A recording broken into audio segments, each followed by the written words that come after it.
बिस्मिल्लाहिर्रहमानिर्रहीम अस्सलाम वालेकुम। सुप्रीम कोर्ट से मैं हूं इब्रार हुसैन अस्तोरी और नाज़रीन, आज आईनी बेंच में गिलगित बल्तिस्तान की अदलिया में जजेस की तैनाती के हवाले से मुकदमे की समाअत होनी थी, मगर बदकिस्मती सुप्रीम कोर्ट में आज फौजी अदालतों में सिविलियंस के ट्रायल से मुतल्लिक केस की समाअत के बायस ये केस मुलतवी कर दिया गया। इस केस में क्या कुछ अहम इशूज़ हैं, ख़ासतौर पर पिछले 1.5 साल से गिलगित बल्तिस्तान की अदलिया में जजेस की अपॉइंटमेंट इस मामले पर रुकी हुई है। हमारे साथ मौजूद हैं गिलगित बल्तिस्तान लॉयर्स फोरम रावलपिंडी इस्लामाबाद के सदर हैं एडवोकेट हसन अस्करी साहब, और इस केस में दरख्वास्त गुजार भी हैं। तो आज बड़ी जोश और जज्बे के साथ आए थे, मगर बदकिस्मती से केस की समाअत मुलतवी है। लेकिन उन्होंने अपनी दरख्वास्त में क्या पॉइंट्स उठाए हैं और क्या मौक़िफ़ है कि गिलगित बल्तिस्तान की अदलिया में जजेस की तैनाती का तरीक़ाकार क्या होना चाहिए, सुप्रीम कोर्ट के फैसले मौजूद हैं। अस्करी साहब, क्या कुछ माजी में होता रहा है जीबी की अदलिया के अंदर, मुस्तकबिल में क्या होने जा रहा है, और फिर सुप्रीम कोर्ट के अंदर आपने क्या मौक़िफ़ रखा है अपनी दरख्वास्त के अंदर, और क्या कुछ होना चाहिए? बिस्मिल्लाहिर्रहमानिर्रहीम। सबसे पहले तो मैं ये कुरेक्शन करूं कि गिलगित बल्तिस्तान में जजेस की जो तकरीरियाँ हैं, ये इशू जो है ये 1.5-2 साल का नहीं है, बल्कि ये तकरीबन 2009 से अब तक होता आ रहा है। मैं सिर्फ क्योंकि इसलिए सुप्रीम कोर्ट में जो दरख्वास्त है वो खालिद खुर्शीद बनाम स्टेट है, तो खालिद खुर्शीद नहीं, साहब इससे ने पहले 1.5 भी साल पिटीशन रही हैं, इससे वो पहले भी पहली वाली पिटीशंस रही पिटीशन से हैं, हैं, बिल्कुल। लेकिन उसके ऊपर ये जो मेन मरकजी केस है ये है खालिद खुर्शीद वर्सेस जो है वो स्टेट है। हाँ, तो इस बिल्कुल। हवाले से मैं बात कर रहा था। जब जीबी ऑर्डर 2009 जब आया, तो उस वक़्त जजों की तकरीरी का जो तरीक़ाकार था, उसके मुताबिक वज़ीर-ए-आज़म पाकिस्तान गवर्नर की इंस्ट्रक्शंस पे अपॉइंटमेंट्स करता था। बिल्कुल। तो जिसका जो सबसे बड़ा मसला ये पैदा हुआ कि जिस पॉलिटिकल पार्टी का वज़ीर-ए-आज़म हुआ करता था, जिस पॉलिटिकल पार्टी का जीबी का गवर्नर हुआ करता था, वो अपनी ही पार्टी के वकला को नवाजते थे। मतलब पॉलिटिकल बुनियादों पर नवाजे सारी जाते जितनी अपॉइंटमेंट्स होती थी वो पॉलिटिकल बुनियादों पर होती थी। थे। 18वीं तरमीम के बाद 2010 में 18वीं तरमीम आई। 18वीं तरमीम के बाद गिलगित बल्तिस्तान के अवाम ने भी और वकला ने भी इस पॉइंट को उठाया कि गिलगित बल्तिस्तान में भी जजों की तकरीरी का मैकेनिज़्म जो है वो 18वीं तरमीम के मुताबिक होना चाहिए, एक जुडिशल कमीशन के थ्रू होना चाहिए। इस हवाले से कई पिटीशंस जो है सुप्रीम कोर्ट ऑफ पाकिस्तान में आई। बल्कि एडवोकेट साहब, मैं बताना भूल गया, आपको याद हो तो 2019 का फैसला था साकिब निसार साहब जी, का जी, जी। मैं उसी तरफ सुप्रीम आ रहा कोर्ट हूँ, के उसी हवाले तरफ से। आ रहा हूँ। उसमें ये लाजमी लिखा हुआ है कि गिलगित बल्तिस्तान में जजेस की तैनाती judicial commission of exactly, Pakistan मैं के उसी तरफ आ रहा हूँ। मैं पहले बैक की तरफ जा रहा हूँ, फिर मैं उधर आ ठीक। जाऊंगा। तो ये पिटीशंस भी सुप्रीम कोर्ट में आई, और उसके साथ जो है आपकी जीबी की असम्बली से भी कई करारदादें पास हुई कि गिलगित बल्तिस्तान में जजों की तकरीरी का जो मैकेनिज़्म है वो 18वीं तरमीम के मुताबिक होना चाहिए, और 2009 के ऑर्डर में जो तरीक़ाकार है, ये तरीक़ाकार क्या कहते हैं, सिर्फ अपनी पार्टियों को और अपने मंजूर नज़र को नवाजने के लिए बनाया गया है। लेकिन बदकिस्मती से 2018 तक जो है हमारी पिटीशन जो सुप्रीम कोर्ट में पेंडिंग रही, उनका कोई फैसला नहीं आया। 2018 में मुस्लिम लीग नून की हुकूमत थी, उन्होंने एक और ऑर्डर जो है उन्होंने थमा दिया गिलगित बल्तिस्तान को।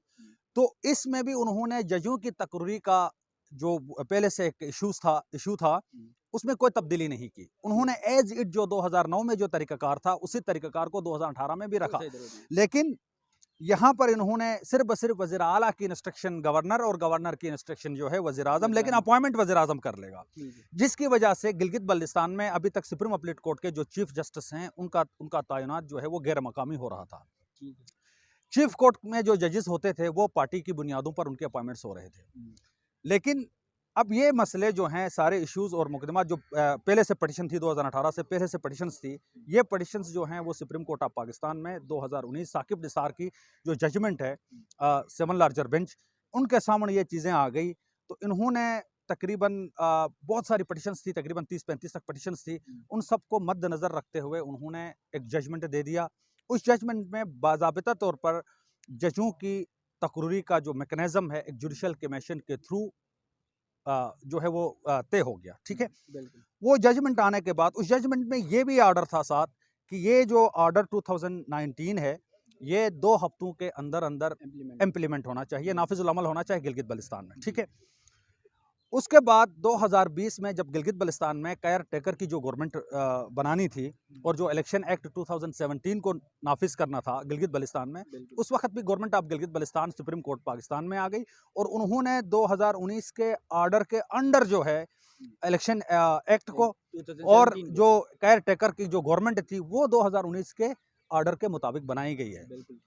इसका मतलब ये हुआ कि 2019 का जो ऑर्डर है वो गिलगित बल्तिस्तान में इंप्लीमेंट है, नाफिज है, चल रहा है वो। लेकिन जब 2019 का ऑर्डर आया तो 2018 का ऑर्डर कल अदम हो गया, ठीक है।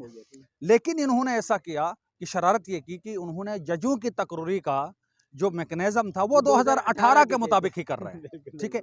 अब यहाँ पर खालिद खुर्शीद साहब की जो पिटीशन आई है फेडरेशन के खिलाफ, ये आई हुई है 2018 के ऑर्डर के मुताबिक आई है, ठीक है। लेकिन 2018 इस वक्त जो है कोई क्या कहते हैं वो नहीं रखता है क्योंकि वो कलअदम है, वो बिल्कुल ठीक है, उसका कोई वजूद नहीं है 2018 का, में नहीं है वो बिल्कुल।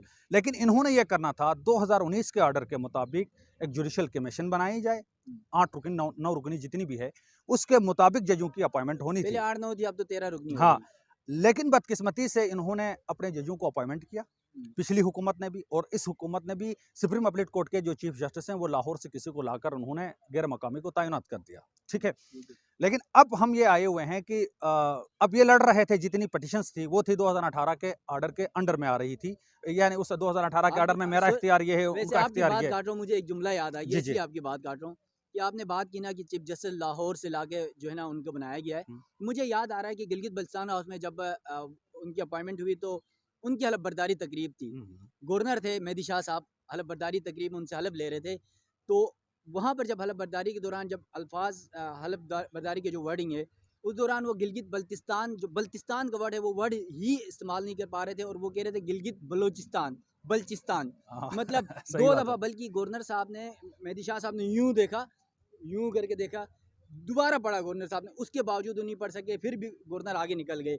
तो मतलब उस तरह के जजेस जीबी में अपॉइंट करते हैं सर बदकिस्मती से, का नाम भी नहीं सही। सर बदकिस्मती से ये है कि यहाँ से आप पंजाब से किसी बंदे को उठाएं, चीफ जस्टिस बनाएं, वो जो है 6 महीना तो ये सर्दियों की छुट्टियां गुजार रहा होता है और 6 महीना वहां पर पिकनिक में गुजार रहा होता है गिलगित बल्तिस्तान में, ठीक है। पिछले 5 से 6 सालों में अभी तक आपकी सुप्रीम अपील कोर्ट का बेंच अभी तक नहीं बना है।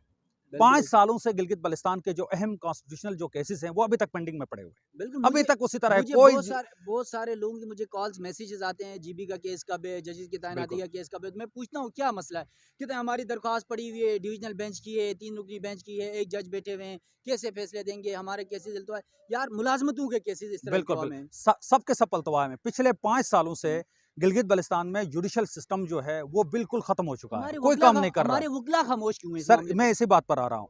अब साकिब निसार अपना जो साबिका जो एक्स चीफ जस्टिस थे फायजीजा साहब, ये 3 रुकनी जो एक इसने ये इस केस को सुना, हमारा जो केस को, बिल्कुल। तो इस केस, हाँ बिल्कुल, पिछले साल 17 मेरे ख्याल में 14 फरवरी 2024 को, हाँ।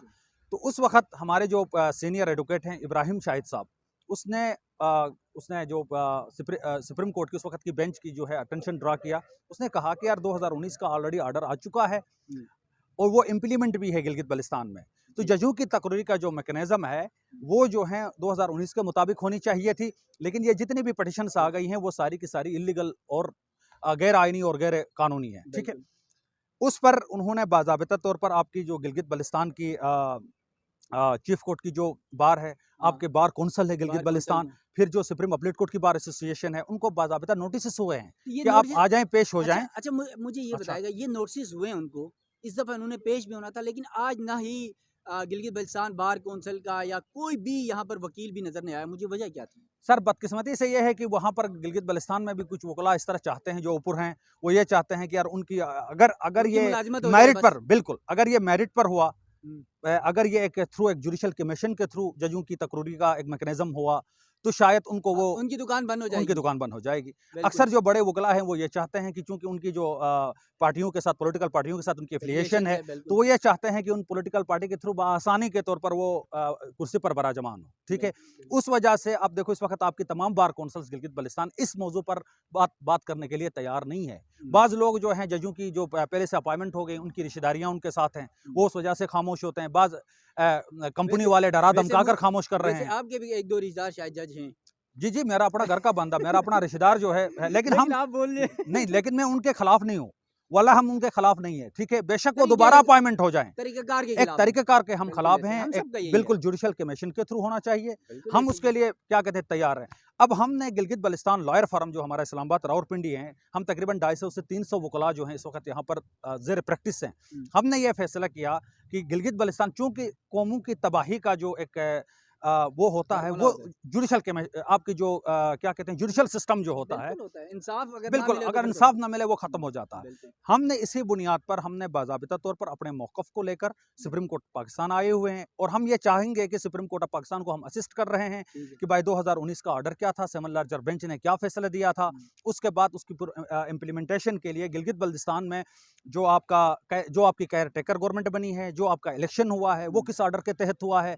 हम जस्ट 2019 के ऑर्डर का निफाज चाहते हैं और जितनी भी जजों की तकरीरियाँ हुई है, बेशक वहीं जज अपॉइंटमेंट करें, लेकिन दोबारा करें और लेकिन जुडिशियल कमीशन के थ्रू होना चाहिए। ये हमारा मौक़िफ़ है, इसको लेकर हम आए हुए सुप्रीम कोर्ट में। मेरी अपनी असेसमेंट यही है एडवोकेट साहब कि हो सकता है कि अगर सुप्रीम कोर्ट का आईनी बेंच इस मामले पर फैसला देता है तो जो जज अब तक अपॉइंटमेंट हो चुके हैं वो अपॉइंटमेंट ही तस्वीर किए जाएंगे, लेकिन उसके बाद मुस्तकबिल में जो होगा बिल्कुल, बिल्कुल। उन जजेस की तैनाती के हवाले से कोई तरीक़ार वाज़े किया जाएगा बिल्कुल वाज़ेह और होना ख़ास चाहिए। तौर पर जुडिशियल कमीशन की तश्कील के साथ ही मुल्क भर में जिस तरह हाई कोर्ट्स हो या सुप्रीम कोर्ट उनमें जजेस की तैनाती जुडिशियल कमीशन ऑफ पाकिस्तान के तहत बिल्कुल होती है। 18वें तरमीम के तो मुताबिक जुडिशियल होता है, कमीशन ऑफ बिल्कुल उसी गिलगित तरह होना बल्टिस्तान का चाहिए। तस्वुर 2019 ऑर्डर में भी मौजूद है, सुप्रीम कोर्ट के फैसले में भी मौजूद है, बिल्कुल, लेकिन उस पर अमल दरामद अमली तौर पर नहीं किया जा रहा नहीं है। हो रहा है, तो बिल्कुल ऐसा चलें ही ये है। सारी चीज़ें देखते हैं और यकीनन एडवोकेट साहब ने बड़ी अच्छी बातें डिस्कस की हैं और ख़ास तौर पर आज इस केस की समाअत से तवक्को ये की जा रही थी कि कुछ ना कुछ फ़ैसला आ जाएगा, लेकिन बदकिस्मती ये है कि सुप्रीम कोर्ट के आईनी बेंच के सामने आज मुकदमा था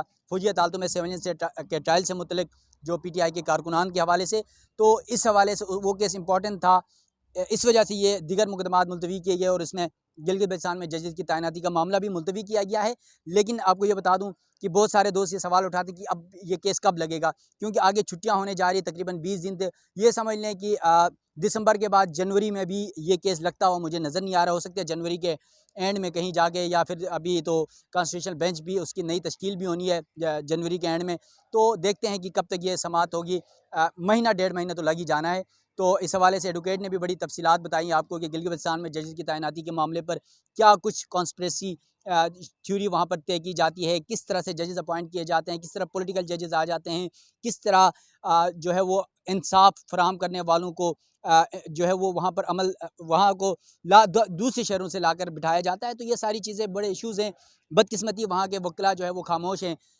चलें यहाँ पर गिलगित बल्टिस्तान की जो वकला इस्लामाबाद पिंडी में मौजूद हैं, गिलगित बल्टिस्तान लॉयर्स फोरम खास तौर पर वो एक्टिव इस दफ़ा नज़र आई है। तो उम्मीद है कि कुछ ना कुछ इस दफ़ा पेशरफ्त होती हुई नज़र आएगी सुप्रीम कोर्ट से भी और हमारे वकला की तरफ से भी। तो नाज़रीन मज़ीद जो डेवलपमेंट्स होगी उस हवाले से भी आप नाज़रीन को आगाह करूँगा। मुझे दीजिएगा इजाज़त। अल्लाह हाफ़िज़।